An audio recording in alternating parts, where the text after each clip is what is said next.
श्रद्धालु प्रिय श्रोतागण, हामीहरू श्री स्वस्थानी माताको कथा श्रवण गर्न जाँदैछौँ।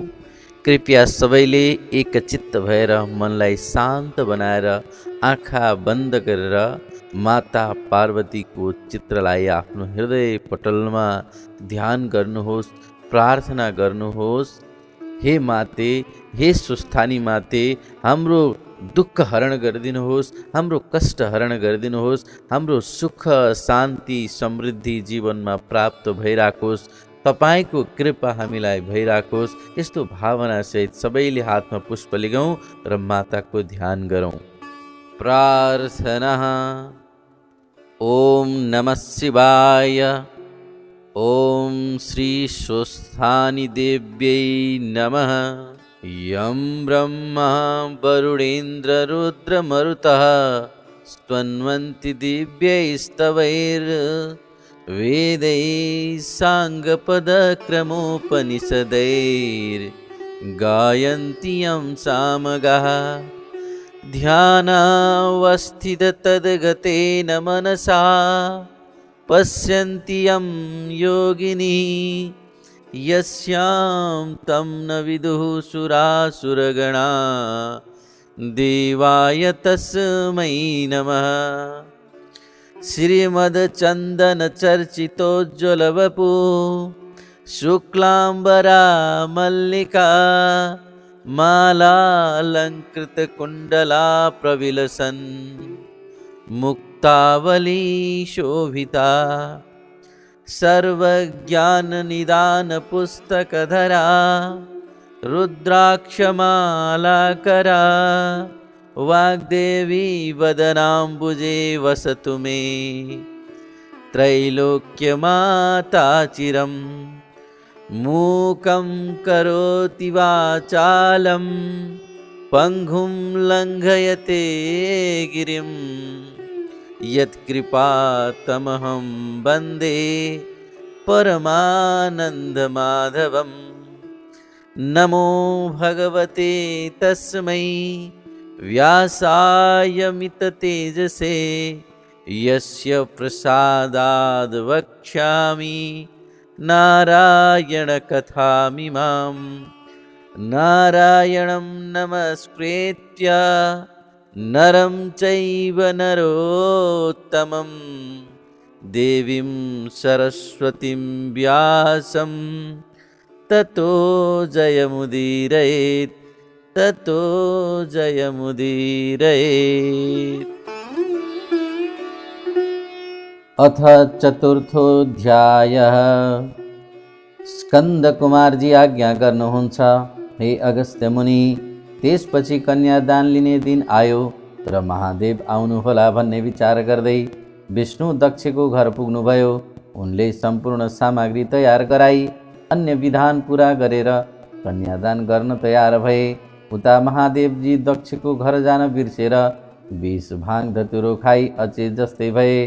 अनि विष्णुले अहिलेसम्म महादेवजी आउनु भएन, कन्यादानको बेला भइसक्यो, आफ्नो हातमा थापु भने महादेवजीलाई हुँदैन, अब के गरौँ भनी व्याकुल हुन लागे। उता महादेवजी अकस्मात झसङ्ग भई कन्यादान दिने आजै हो, विष्णु पुगिसके होलान्, बेला पनि भयो होला, यस्तो सम्झी तत्काल वृद्ध सन्यासीको रूप धारण गरी दक्षको घर पुगी भिक्षा मागे। हे विष्णु, म धेरै परबाट आइरहेको छु, भोक लागिरहेको छ, पहिले मलाई भिक्षा नदिई कन्यादान गरे लिने दिने दुवैलाई श्राप दिनेछु। सन्यासी रूप महादेवको यस्तो वचन सुनि विष्णु भन्नुहुन्छ, हे भिक्षुक, लग्नको समय बित्न लाग्यो, कन्यादान भइसकेपछि भिक्षा दिएर सन्तुष्ट गराउँला। अहिले म बसेको ठाउँमा आएर बस भनी आफू बसेकै सिंहासनको छेउमा बसाउनु भयो। महादेवजी कस्तो समयमा पुग्नुभयो भने बिरणीले सुनको कमण्डलुले धारा दिई दक्ष प्रजापतिले सतीदेवीको हात समाती विष्णुको हातमा सुम्पन लागेको यस्तो समयमा पुग्नुभयो र विष्णुले आफ्नो मायाले ढाकेर दक्ष दम्पतिको आँखा छली सतीदेवीको हात सन्यासी रूप महादेवजीको हातमा पारिदिनुभयो। त्यो देखेर दक्षले अत्यन्त दुखी भई विष्णुको मुखमा हेरी, तिमी भारी कपटी रहेछौ, तिम्रो विश्वासमा पर्दा आज मेरी पुत्री सतीदेवी यो अवस्थामा पर्न गई। दक्षको त्यस्ता कुरा सुनेर पनि केही उत्तर नदिई सन्यासी रूप महादेवजीसित जान्छु भनेर वैकुण्ठ गए।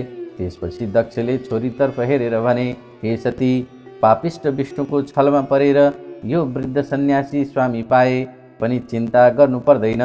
हामी छँदैछौँ, तँलाई दुःख हुन दिने छैनौँ। अहिले उसैसित जाऊ। पिताको यस्तो वचन सुनेर सबै बहिनीहरूले देवता स्वामी पाएको सम्झी म धिक्कार रहेछु भनी विषाद गरी रुन लागिन्। फेरि विधाताले मेरो भाग्यमा यस्तै लेखेको रहेछ, अब रुन व्यर्थ छ। जस्तो भए पनि माता पिताले दिएको मेरा स्वामी यिनै हुन् भनी धैर्य धारण गरिन्। त्यसपछि सन्यासी रूप महादेवजीले सतीदेवीतर्फ हेरेर भने, हे स्त्री, अब यहाँ बसेर के गर्ने? आफ्नो घर जानुपर्छ। माता पितासित बिदा मागेर आऊ। स्वामीको यस्तो आज्ञा सुनि हवस् भनी माता पिताको नगिच गएर, हे माता पिता, अब आज्ञा पाए म जाने थिएँ भनिन्। अनि दक्ष प्रजापति र बिरणीले धैर्य धारण गरेर जाऊ भनी बिदा दिए। सतीदेवीले माता पितालाई प्रणाम गरी सन्यासी रूपधारी महादेवजीको अगाडि लागेर हिँडिन्। निकै पर पुगेपछि सन्यासी रूप महादेवजी आज्ञा गर्नुहुन्छ, हे प्रिय, घरबाट कहिल्यै बाहिर ननिस्केकी, सदा सुखमा पालिएकी, अत्यन्त कोमल अङ्ग भएकी तिमीलाई परिश्रम पर्ला, सुस्त सुस्त हिँड। पतिको मधुर वचन सुनेर सतीदेवी भन्न लागिन्, हे स्वामी, म त हिँड्न सक्दछु। हजुरको वृद्धावस्था छ, परिश्रम पर्ला, विस्तार विस्तार हिँडी बक्सियोस्। यस्तै किसिमका अनेक कुरा गर्दै गए। सतीदेवीले आफ्ना स्वामीको वृद्धावस्थादेखि यी वृद्ध अवस्था भएका म युवती मेरा स्वामीलाई कसैले केही गरी मेरो अपहरण गर्ने हो कि भन्ने चिन्ता गर्दै एकछिन पनि नछाडी पछि लागेर गइन्। कैलाशमा पुगेर महादेवजीले सतीदेवीको चरित्र हेर्नको लागि कैलाशकै टाकुरामा एउटा खरको झुपडी उत्पन्न गरी, हे स्त्री, हाम्रो घर त्यही हो, आइपुग्यो भन्दै औँलाले देखाए। अनि अब तिमी घरभित्र जाऊ, भोक पनि लाग्यो होला, जे छ झिकेर खाऊ। मलाई थकान भयो, एकछिन म शुद्ध छु। सती भनी 20 भाङ धतुरो खाई बाहिर सुते। सतीदेवीले त्यो खरको झुप्रो देखी आफ्ना पिताको घर सम्झेर त्यस्तो सुवर्णको घरमा बसेकी मलाई यस्तो खरको झुपडीमा बस्नु पर्यो भनी मनमा विषाद गरी आँखाबाट आँसुका धारा बगाइन्। फेरि मेरो कर्मले यस्तै पारिहाल्यो, के गरौँ भनी मन बुझाइन् र पछौराले आँसु पोछी घरभित्र पसिन्। हेर्दा त सबै ठाउँमा माकुराको जालो र कसिङ्गर मात्र देखिन्। अनि कुचोले माकुराको जालो फाली राम्रोसित बढारेर सफा पारिन्। अनि स्वामी जागा भएपछि खान के दिने भनेर भण्डारमा हेर्न पुगिन्, तर त्यहाँ केही फेला पारिनन् र मनमा विषाद गरी महादेवजी सुतेको स्थानमा गई खुट्टामुनि बसिरहिन्। 4 दिन बितेपछि महादेवजी जागा हुनुभयो र सतीदेवीको मुख हेरी, हे पापिनी स्त्री, मलाई बाहिर एक्लै सुताई आफू भित्र सुतिस्। त्यसो गरे पनि के तँलाई खानु पर्दैन थियो? केही खाइस् कि खाएकै छैनस् भन्दै अनेक तरहले रिसाउन लागेको देखी हँस्याइलो मुख पारी स्वामीको मुखमा हेरी, हे स्वामी, हजुरलाई गहिरो निद्रा परेको देखी जागा गराउन सकिन र म सुतेकी पनि छैन, यहीँ बसिरहेकी छु। मैले त भण्डारमा जे भएको खाइसकेँ, अब हजुर के खानुहुन्छ भनिन्। सतीदेवी कस्ती भने सधैँ श्रृङ्गार गरी रिसमा पनि रसमा पनि उज्यालो मुख गरी स्वामीकै भक्तिमा चित्त लगाइरहन्थिन्। सतीदेवीले त्यति भनेपछि त्यहाँ के थियो र खाइहोली भनी करुणामूर्ति श्री शिवशङ्करलाई अत्यन्त करुणा भयो र, हे प्रिय, हाम्रो घर यो होइन, त्यो खरको भित्तो च्यातेर हेर त भन्नुभयो। र सतीदेवी भन्दछन्, हे स्वामी, भएको घर नाची नभएको घर कहाँ हेर्न जाउँ? फेरि बनाउनु परेमा हजुर वृद्ध हुनुहुन्छ, म नारी जाति कसले बनाइदेला? यस्तो सतीदेवीको वचन सुनि महादेवजी जुरुक्क उठेर खरको भित्तामा लात्ताले हानी उज्जवल कैलाशको दर्शन गराउनु भयो। अनेक मणिमाणिक्य जडेको सुनले बनेको त्यस्तो दिव्य महल देखेर सतीदेवी प्रसन्न भई मेरा पिता दक्ष प्रजापतिको घरभन्दा पनि अत्यन्त राम्रो यो घर कसको होला भनी विचार गर्न थालिन्। अनि सन्यासी रूप महादेवजीले आफ्नो दिव्य रूपको दर्शन दिन सतीदेवीलाई चोकमा डाकेर लगे। अनि हे सती, यो चोकको माझमा गाईको गोबरले मण्डलाकार गरी लिपिदेऊ भने। सतीदेवीले तत्काल आज्ञा पालन गरिन्। अनि महादेवजी पोतेको स्थानमा बसी निर्मल स्फटिकको जस्तो विश्वम्भर मूर्तिको दर्शन दिनुभयो।